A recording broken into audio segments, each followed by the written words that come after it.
Chapter 64. Stubb's Supper. Stubb's whale had been killed some distance from the ship. It was a calm, so forming a tandem of 3 boats, we commenced the slow business of towing the trophy to the Pequod. And now, as we 18 men, with our 36 arms, and 180 thumbs and fingers, slowly toiled hour after hour upon that inert sluggish corpse in the sea, and it seemed hardly to budge at all, except at long intervals, good evidence was hereby furnished of the enormousness of the mass we moved. For upon the great canal of Hang Ho, or whatever they call it, in China, 4 or 5 laborers on the footpath will draw a bulky freighted junk at the rate of a mile an hour; but this grand argosy we towed heavily forged along, as if laden with pig lead in bulk. Darkness came on, but 3 lights up and down in the Pequod's main rigging dimly guided our way, till drawing nearer we saw Ahab dropping one of several more lanterns over the bulwarks. Vacantly eyeing the heaving whale for a moment, he issued the usual orders for securing it for the night, and then handing his lantern to a seaman, went his way into the cabin, and did not come forward again until morning. Though in overseeing the pursuit of this whale, Captain Ahab had evinced his customary activity, to call it so, yet now that the creature was dead, some vague dissatisfaction, or impatience, or despair seemed working in him, as if the sight of that dead body reminded him that Moby Dick was yet to be slain; and though 1,000 other whales were brought to his ship, all that would not one jot advance his grand monomaniac object. Very soon you would have thought from the sound of the Pequod's decks, that all hands were preparing to cast anchor in the deep, for heavy chains are being dragged along the deck, and thrust rattling out of the portholes. But by those clanking links the vast corpse itself, not the ship, is to be moored, tied by the head to the stern, and by the tail to the bows. The whale now lies with its black hull close to the vessels, and seen through the darkness of the night, which obscured the spars and rigging aloft, the two, ship and whale, seemed yoked together like colossal bullocks, whereof one reclines while the other remains standing. Footnote: a little item may as well be related here. The strongest and most reliable hold which the ship has upon the whale, when moored alongside, is by the flukes or tail; and as from its greater density that part is relatively heavier than any other, excepting the side fins, its flexibility, even in death, causes it to sink low beneath the surface, so that with the hand you cannot get at it from the boat in order to put the chain around it. But this difficulty is ingeniously overcome. A small strong line is prepared, with a wooden float at its outer end, and a weight in its middle, while the other end is secured to the ship. By adroit management the wooden float is made to rise on the other side of the mass, so that now having girdled the whale, the chain is readily made to follow suit, and being slipped along the body, is at last locked fast round the smallest part of the tail, at the point of junction with its broad flukes or lobes. If moody Ahab was now all quiescence, at least so far as could be known on deck, Stubb, his second mate, flushed with conquest, betrayed an unusual but still good‐natured excitement. Such an unwonted bustle was he in, that the staid Starbuck, his official superior, quietly resigned to him for the time the sole management of affairs. One small helping cause of all this liveliness in Stubb was soon made strangely manifest. Stubb was a high liver; he was somewhat intemperately fond of the whale, as a flavorish thing to his palate. "A steak! a steak! ere I sleep!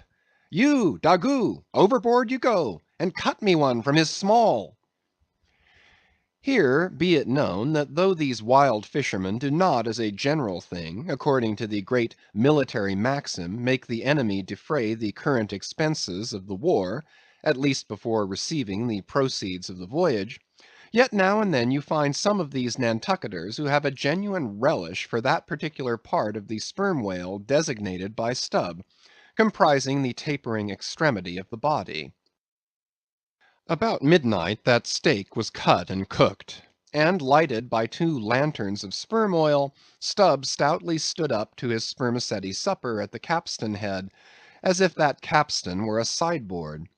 Nor was Stubb the only banqueter on whale's flesh that night.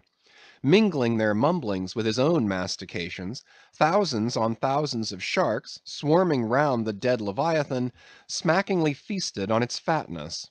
The few sleepers below in their bunks were often startled by the sharp slapping of their tails against the hull, within a few inches of the sleepers' hearts.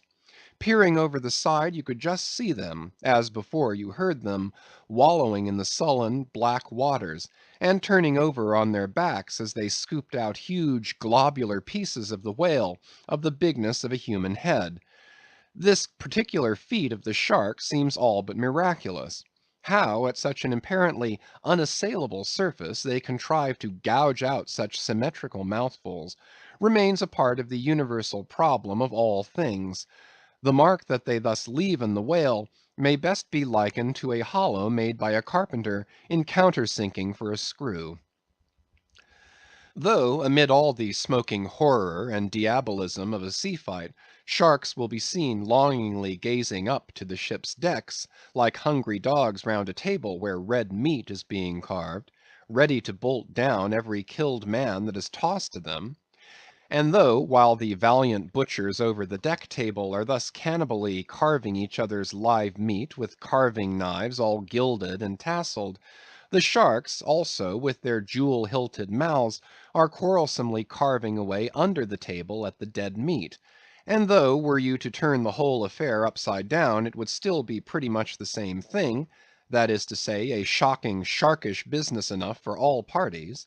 And those sharks also are the invariable outriders of all slave ships crossing the Atlantic, symmetrically trotting alongside to be handy in case a parcel is to be carried anywhere, or a dead slave to be decently buried.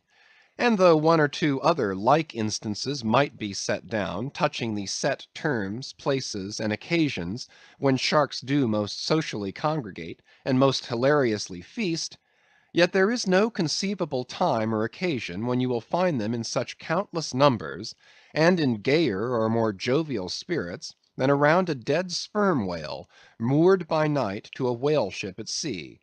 If you have never seen that sight, then suspend your decision about the propriety of devil worship, and the expediency of conciliating the devil. But as yet Stubb heeded not the mumblings of the banquet that was going on so nigh him, no more than the sharks heeded the smacking of his own epicurean lips. "Cook!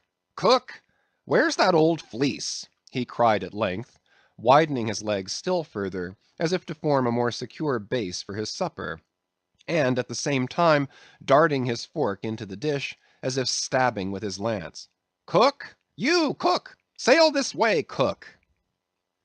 The old black, not in any very high glee at having been previously roused from his warm hammock at a most unseasonable hour, came shambling along from his galley; for like many old blacks, there was something the matter with his knee pans, which he did not keep well scoured like his other pans.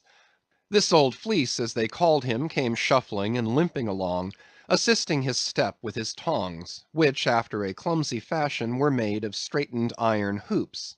This old ebony floundered along, and in obedience to the word of command, came to a dead stop on the opposite side of Stubb's sideboard; when, with both hands folded before him, and resting on his 2-legged cane, he bowed his arched back still further over, at the same time sideways inclining his head, so as to bring his best ear into play.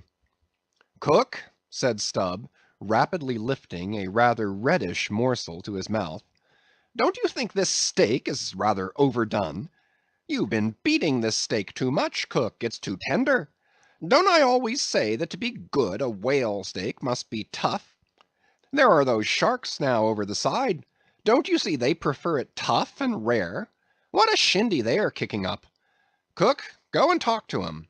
Tell 'em they are welcome to help themselves civilly, and in moderation, but they must keep quiet. Blast me, if I can hear my own voice. Away, cook, and deliver my message.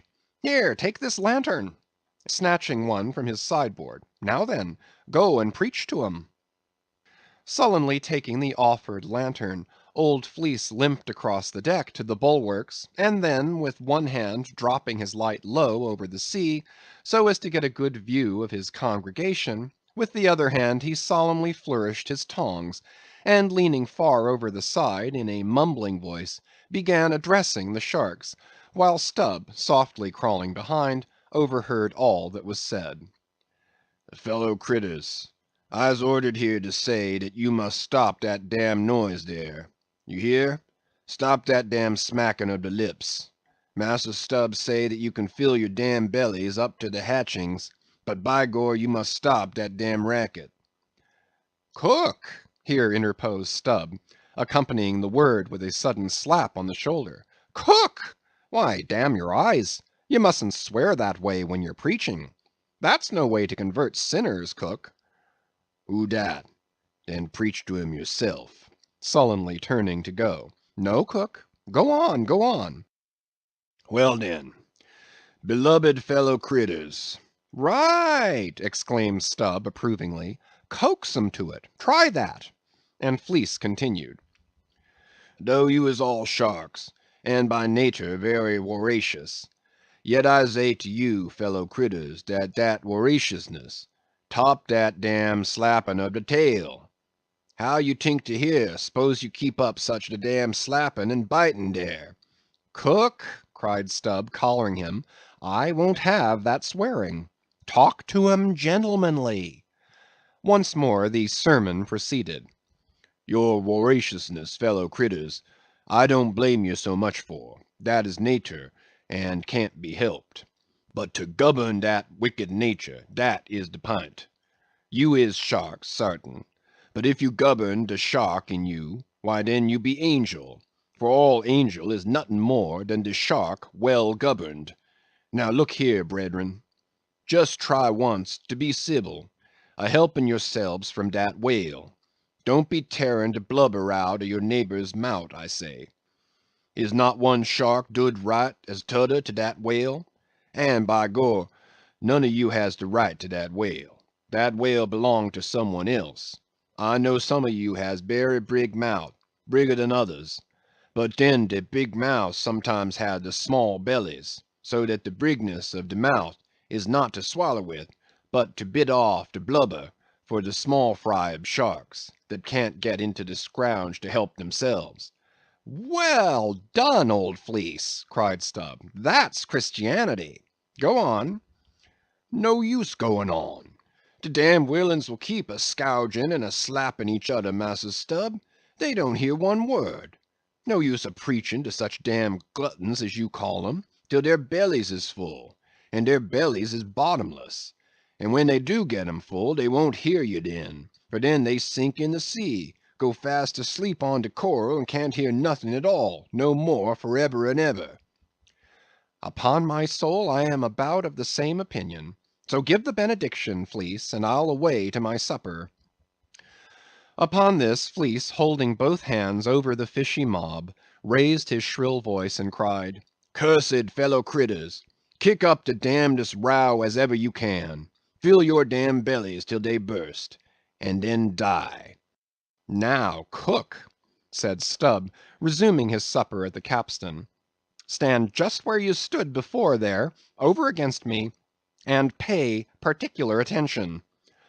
All attention, said Fleece, again stooping over his tongs in the desired position. Well, said Stubb, helping himself freely meanwhile, I shall now go back to the subject of this steak. In the first place, how old are you, cook? What dat to do with the take? said the old black testily. Silence! How old are you, cook? 'Bout 90, they say, he gloomily muttered. And you have lived in this world hard upon 100 years, cook, and don't know yet how to cook a whale steak? Rapidly bolting another mouthful at the last word, so that morsel seemed a continuation of the question. Where were you born, cook? Hind de hatchway, in ferry boat, going over to Roanoke. Born in a ferry boat? That's queer, too. But I want to know what country you were born in, cook. Didn't I say the Roanoke country? He cried sharply. No, you didn't, cook. But I'll tell you what I'm coming to, cook. You must go home and be born over again. You don't know how to cook a whale steak yet. Bless my soul if I cook nudder one, he growled, angrily turning round to depart. Come back here, cook. Here, hand me those tongs. Now take that bit of steak there, and tell me if you think that steak cooked as it should be. Take it, I say, holding the tongs toward him. Take it, and taste it.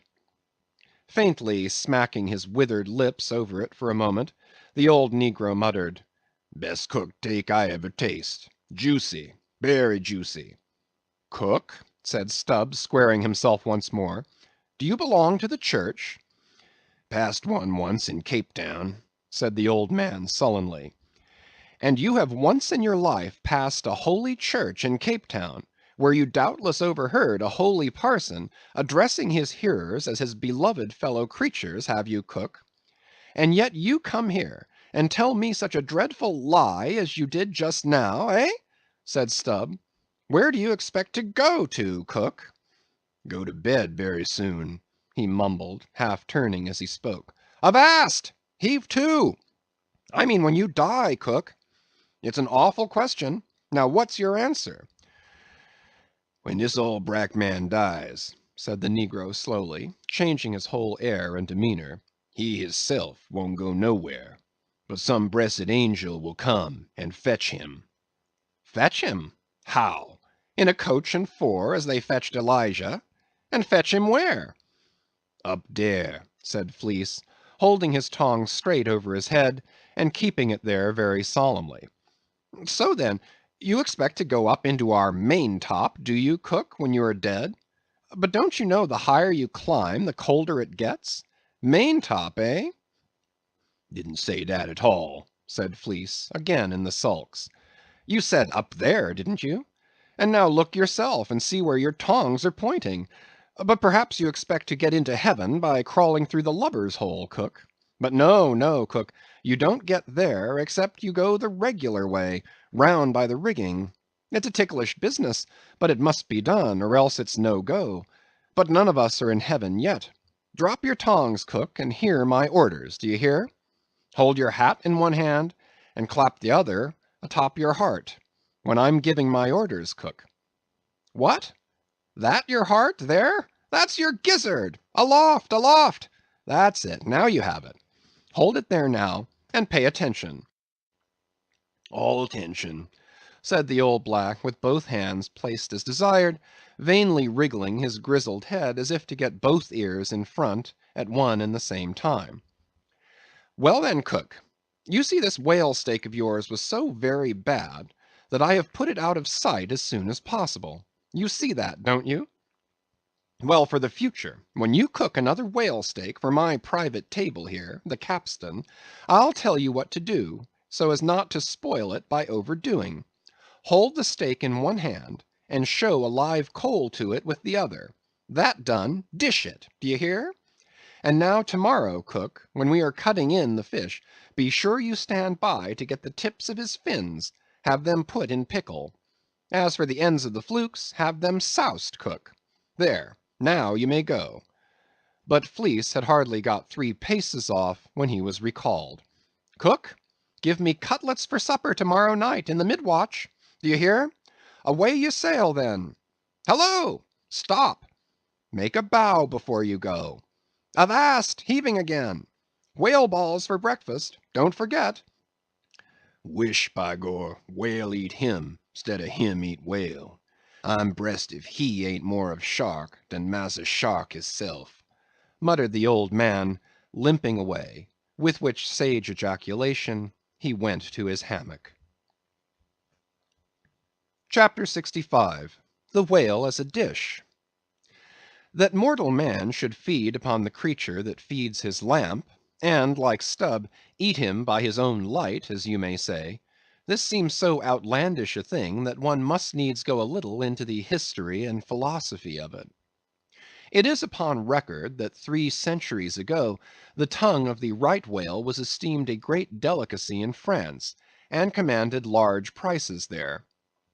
Also, that in Henry VIII's time, a certain cook of the court obtained a handsome reward for inventing an admirable sauce to be eaten with barbecued porpoises, which, you remember, are a species of whale.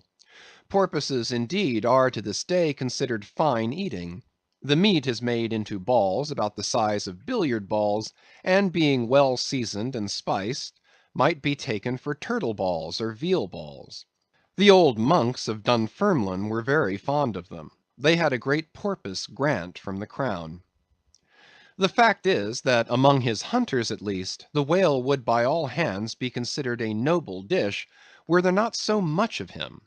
But when you come to sit down before a meat pie nearly 100 feet long, it takes away your appetite. Only the most unprejudiced of men, like Stubb, nowadays partake of cooked whales.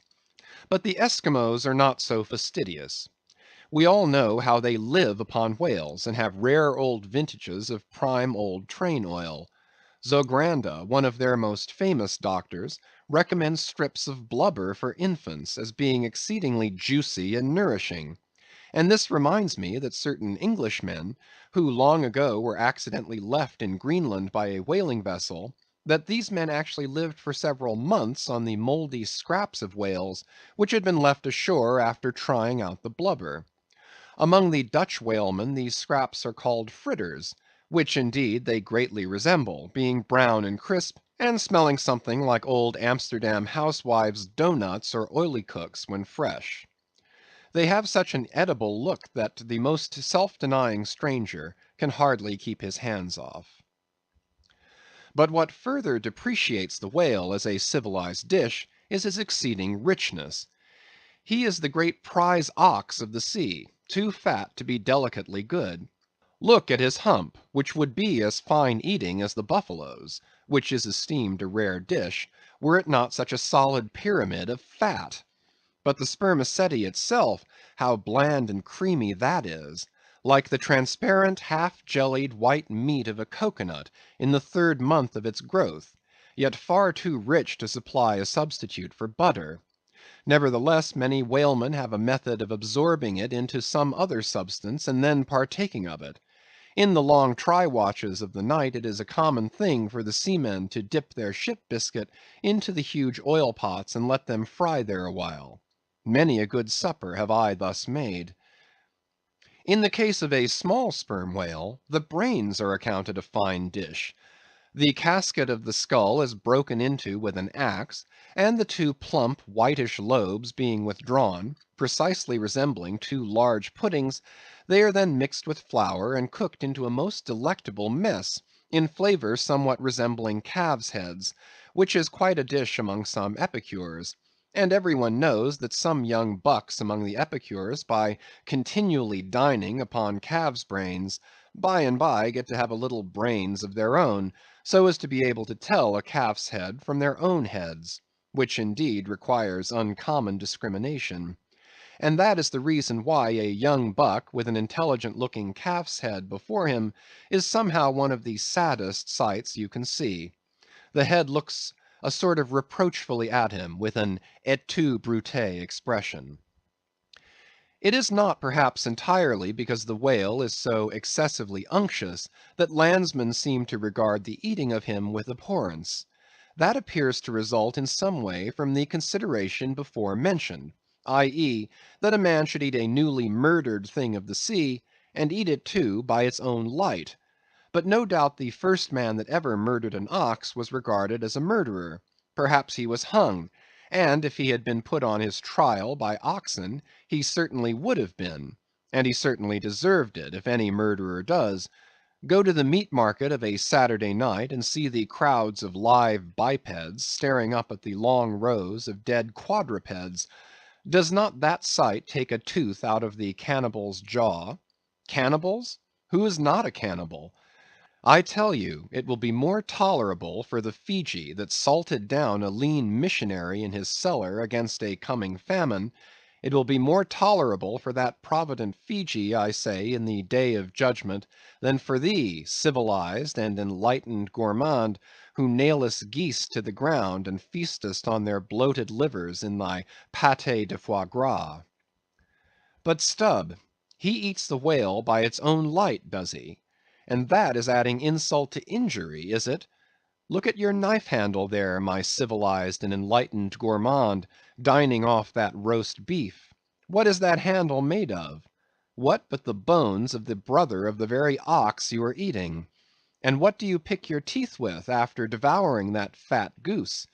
With a feather of the same fowl. And with what quill did the Secretary of the Society for the Suppression of Cruelty to Ganders formally indite his circulars? It is only within the last month or two that that society passed a resolution to patronize nothing but steel pens. Chapter 66. The Shark Massacre. When in the southern fishery a captured sperm whale, after long and weary toil, is brought alongside late at night, it is not, as a general thing at least, customary to proceed at once to the business of cutting him in; for that business is an exceedingly laborious one, is not very soon completed, and requires all hands to set about it. Therefore the common usage is to take in all sail, lash the helm a lee, and then send every one below to his hammock till daylight, with the reservation that until that time anchor watches shall be kept; that is, 2 and 2, for an hour each couple, the crew in rotation shall mount the deck to see that all goes well. But sometimes, especially upon the line in the Pacific, this plan will not answer at all, because such incalculable hosts of sharks gather round the moored carcass, that were he left so for 6 hours, say, on a stretch, little more than the skeleton would be visible by morning. In most other parts of the ocean, however, where these fish do not so largely abound, their wondrous voracity can be at times considerably diminished by vigorously stirring them up with sharp whaling spades, a procedure notwithstanding which, in some instances, only seems to tickle them into still greater activity. But it was not thus in the present case with the Pequod's sharks; though, to be sure, any man unaccustomed to such sights, to have looked over her side that night, would have almost thought the whole round sea was one huge cheese, and those sharks the maggots in it. Nevertheless, upon Stubb setting the anchor watch after his supper was concluded, and when, accordingly, Queequeg and a forecastle seaman came on deck, no small excitement was created among the sharks; for immediately suspending the cutting stages over the side, and lowering 3 lanterns so that they cast long gleams of light over the turbid seas, these 2 mariners, darting their long whaling spades, kept up an incessant murdering of the sharks, by striking the keen steel deep into their skulls, seemingly their only vital part. *The whaling spade used for cutting in is made of the very best steel, is about the bigness of a man's spread hand, and in general shape corresponds to the garden implement after which it is named, only its sides are perfectly flat, and its upper end considerably narrower than the lower. This weapon is always kept as sharp as possible, and when being used is occasionally honed, just like a razor. In its socket a stiff pole, from 20 to 30 feet long, is inserted for a handle. But in the foamy confusion of their mixed and struggling hosts, the marksmen could not always hit their mark, and this brought about new revelations of the incredible ferocity of the foe. They viciously snapped, not only at each other's disembowelments, but, like flexible bows, bent round and bit their own, till those entrails seemed swallowed over and over again by the same mouth, to be oppositely voided by the gaping wound. Nor was this all. It was unsafe to meddle with the corpses and ghosts of these creatures. A sort of generic or pantheistic vitality seemed to lurk in their very joints and bones, after what might be called the individual life had departed. Killed and hoisted on deck for the sake of his skin, one of these sharks almost took poor Queequeg's hand off, when he tried to shut down the dead lid of his murderous jaw. "Queequeg no care what god made him shark," said the savage, agonizingly lifting his hand up and down, "whether Feejee god or Nantucket god. But the god what made shark must be one damn Injun." Chapter 67. Cutting In. It was a Saturday night, and such a Sabbath as followed. Ex officio professors of Sabbath breaking are all whalemen. The ivory Pequod was turned into what seemed a shamble; every sailor a butcher. You would have thought we were offering up 10,000 red oxen to the sea gods. In the first place, the enormous cutting tackles, among other ponderous things comprising a cluster of blocks generally painted green, and which no single man can possibly lift, this vast bunch of grapes was swayed up to the main top, and firmly lashed to the lower mast head, the strongest point anywhere above a ship's deck. The end of the hawser like rope winding through these intricacies was then conducted to the windlass, and the huge lower block of the tackles was swung over the whale; to this block the great blubber hook, weighing some 100 pounds, was attached. And now, suspended in stages over the side, Starbuck and Stubb, the mates, armed with their long spades, began cutting a hole in the body for the insertion of the hook, just above the nearest of the two side fins. This done, a broad semicircular line is cut round the hole, the hook is inserted, and the main body of the crew, striking up a wild chorus, now commence heaving in one dense crowd at the windlass; when instantly the entire ship careens over on her side, every bolt in her starts like the nail heads of an old house in frosty weather; she trembles, quivers, and nods her frighted mast heads to the sky. More and more she leans over to the whale, while every gasping heave of the windlass is answered by a helping heave from the billows; till at last a swift startling snap is heard; with a great swash the ship rolls upward and backwards from the whale, and the triumphant tackle rises into sight, dragging after it the disengaged semicircular end of the first strip of blubber. Now, as the blubber envelops the whale precisely as the rind does an orange, so it is stripped off from the body precisely as an orange is sometimes stripped by spiralizing it. For the strain constantly kept up by the windlass continually keeps the whale rolling over and over in the water; and as the blubber in one strip uniformly peels off along the line called the scarf, simultaneously cut by the spades of Starbuck and Stubb, the mates, and just as fast as it is thus peeled off, and indeed by that very act itself, it is all the time being hoisted higher and higher aloft, till its upper end grazes the main top. The men at the windlass then cease heaving, and for a moment or two the prodigious blood dripping mass sways to and fro as if let down from the sky, and every one present must take good heed to dodge it when it swings, else it may box his ears and pitch him headlong overboard. One of the attending harpooneers now advances with a long keen weapon called a boarding sword; and watching his chance, he dexterously slices out a considerable hole in the lower part of the swaying mass.